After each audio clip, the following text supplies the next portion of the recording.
Assalamualaikum warahmatullahi wabarakatuh. Kali ini saya akan membahas tentang menceritakan tentang kesenian bahasa yang berasal dari kota Banjar, yaitu lamut. Lamut adalah sebuah tradisi menunjukkan cerita yang mengandung kisah tentang pesan dan nilai-nilai keagamaan, sosial, dan kebiasaan Banjar. Lamut merupakan seni kisah berucap seperti wayang atau cianjuran, wayang atau cianjuran yang dipertontonkan dengan sepangkat gamelan dan kecapi, sedangkan lamut dibawakan dengan terbang, alat tabuh, dan seni hadrah. Mereka yang baru melihat seni lamut selalu mengira kesenian ini mendapat pengaruh dari Timur Tengah. Pada masa kerajaan Banjar dipimpin Sultan Surensa, lamut hidup bersama seni tutur Banjar yang lain seperti dumdam, mahdihin, bakesa, dan bapantun. Pelaksanaan lamut ini sekitar jam 10 malam sampai jam pagi menjelang subuh tiba. Pembawa kisah dalam lamut ini diberi julukan Palamutan. Pada cara Palamutan yang membawa terbang agung yang ditaruh di pangkuannya, duduk bersandar di tawing halat dan dinding tengah, dikelilingi oleh pendengar yang terdiri dari tua, muda, laki-laki, perempuan. Khusus untuk perempuan tersedia tempat di sebelah dinding di tengah tadi. Sejarahnya, lamut ini berasal dari negeri Cina. Bahasanya pun semula menggunakan bahasa Tionghoa, kemudian diterjemahkan ke dalam bahasa Banjar. Datangnya lamut di tanah Banjar semakin kurang pada tahun 1816 yang dibawa oleh para pedagang Tionghoa ke Banjar hingga Amuntai. Konon orang dulu sangat mengkayi karena lamut membawa kisah yang sangat banyak dan membawakan kisah pengalaman di banyak negeri yang disampaikan secara berucap. Ceritanya, di Amuntai, Raden Ngabe bertemu pedagang Cina pemilik kapal dagang bintang Sichai. Dari pedagang itulah beliau pertama kali mendengar alunan syair Cina. Dalam pertemuan 6 bulan kemudian, Raden Ngabe mendapat salinan syair Cina tersebut. Sejak itulah Raden Ngabe mempelajari menentukannya tanpa iringan terbang. Lamut mulai berkembang setelah warga minta dipertontonkan setiap kali panen padi sukses adil. Ketika kesenian hadrah masuk ke daerah ini, lamut mendapat iringan terbang. Seni berucap itu disebut lamut karasmin karena diproduksi menjadi hiburan perkawinan, hari agung keagamaan maupun cara nasional. Lamut juga digunakan dalam proses batambah atau pengembuan bangkit. Orang yang penghajat dan tergabung kemakan juga mengundang palamutan. Kata lamut konon bahasa dari bahasa Arab lamau, yang gunanya tidak mati. Macam-macam lamut ada 2. Lamut batambah. Lamut tambah ini atau untuk pengobatan, yaitu fungsi sebagai penguatan, misalnya untuk anak yang sakit, panas tidak sembuh-sembuh, atau ada orang yang sulit melahirkan dan lain-lain. Pertunjukan lamut tambah harus disertai dengan sebanyak persyaratan, yaitu piduduk yang terdiri dari perangkat piduduk, sesaji, kemenyan terapi, tumpah, beras kuning, garam, kelapa utuh, gula merah, dan sepasang benang jarum. Setelah itu dilakukan tepung tawan dengan mengundang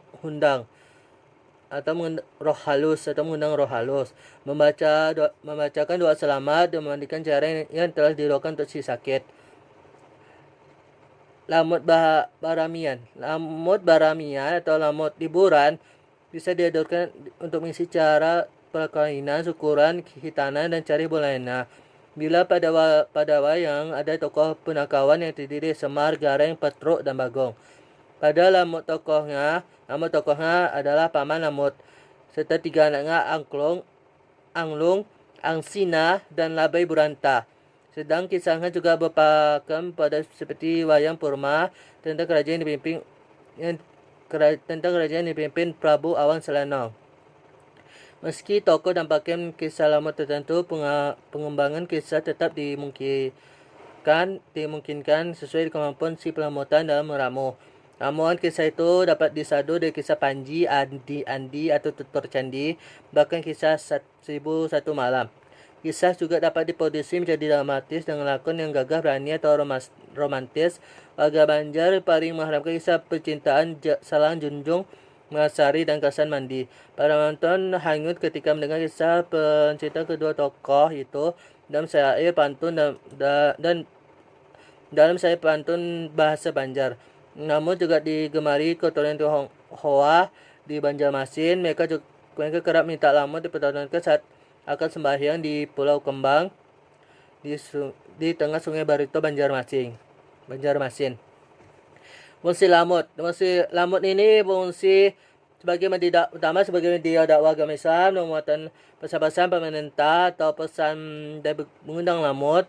Yang kedua sebagai hiburan. Yang ketiga mengampir atau yaitu tradisi untuk keturunan palamutan. Keempat hajat seperti tolak bala atau doa selamat pada cara lahir anak, khitanan atau sunatan, mendapat rezeki menurut keyakinan.